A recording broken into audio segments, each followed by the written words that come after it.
demander le programme avec Sylvia Garcia. Et pour commencer, la fin d'un marathon musical de 5 jours à Nantes. C'est en France, bien sûr.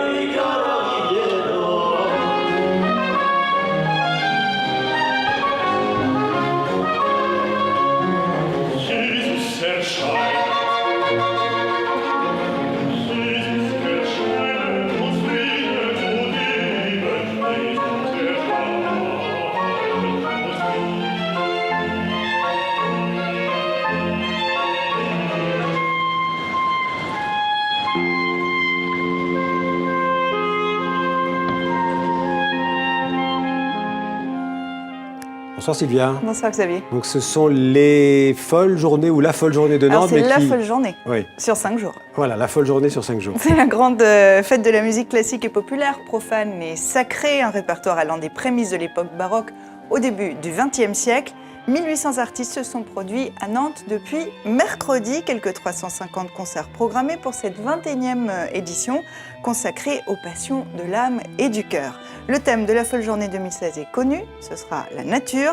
Rendez-vous est pris du 3 au 7 février de l'année prochaine. Alors, clôture aussi tout à l'heure du 42e festival de la bande dessinée à Angoulême qui a remis ses prix. Oui, le Fauve d'or du meilleur album a été décerné à Riyad Sattouf. Vous le voyez, l'Arabe du futur, une jeunesse au Moyen-Orient en 78-84. C'est un roman graphique drôle et tendre sur son enfance, entre Paris, entre la Libye de Kadhafi et la Syrie d'Assad. C'est l'un des succès de l'année 2014, déjà tiré à 150 000 exemplaires, Xavier. Alors Riyad Sattouf, un auteur consacré, mais plus globalement, d'autres auteurs sont plutôt en colère, eux. Oui, la BD, elle va en poupe, on le sait, mais leur revenu, celui des auteurs, baisse. Ils ont organisé une marche hier samedi, ont tenu des états généraux de la BD. La France est le premier marché de la BD en Europe. Alors le festival est une formidable caisse de résonance. D'un côté, on a une création qui est absolument foisonnante, qui ne peut sans doute jamais aussi bien portée. On a plus de 5000 bandes dessinées qui paraissent chaque année. Et de l'autre côté, on assiste à une certaine paupérisation des auteurs. Et donc le festival, ce qu'il fait, c'est qu'il permet, il favorise, il encourage même, je dirais, la possibilité pour les auteurs de dire eux-mêmes à quoi ils sont confrontés, d'évoquer leur situation, de le dire à la fois, de faire passer ce message au public, aux amateurs de bande dessinée, et naturellement aussi au pouvoir public.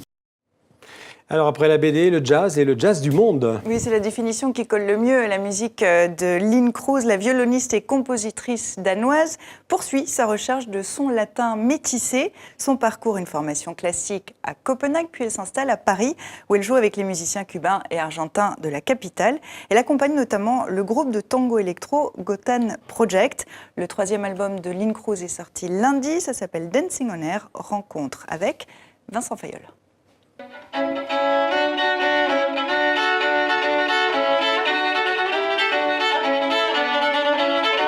À l'âge d'ado, j'avais une cassette avec un clarinettiste suédois qui jouait une bossa nova. Et ça, pour moi, c'était une révélation. J'adorais ça. J'étais vraiment amoureuse de ce style. Et après, quand j'ai eu l'occasion j'ai rencontré beaucoup de gens de la musique latine à Paris. C'était la continuité de cet amour-là, en fait.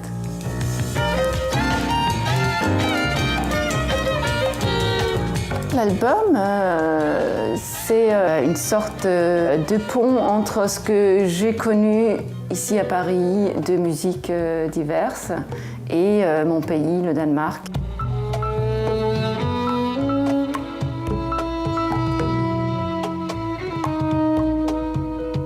La musique du Nord, c'est quelque chose qui est peut-être plus porté sur des mélodies. Rythmiquement, pas spécialement riche. Et j'ai vraiment voulu lier ça au rythme très chaleureux de l'Amérique du Sud, qui font maintenant partie de mon univers, en fait.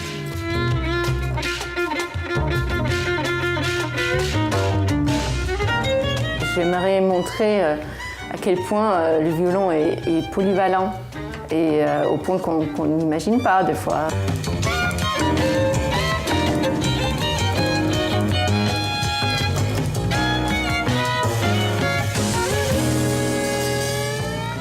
Et puis la mort d'un grand pianiste, le doyen des pianistes.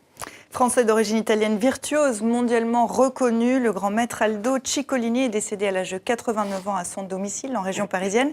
C'était un inlassable défenseur des musiciens français les plus connus, Debussy et Ravel, mais il a aussi contribué à réhabiliter des compositeurs négligés par la critique. On citera par exemple Erik Satie. Merci Sylvia, et à Merci bientôt. Xavier, à bientôt. Merci.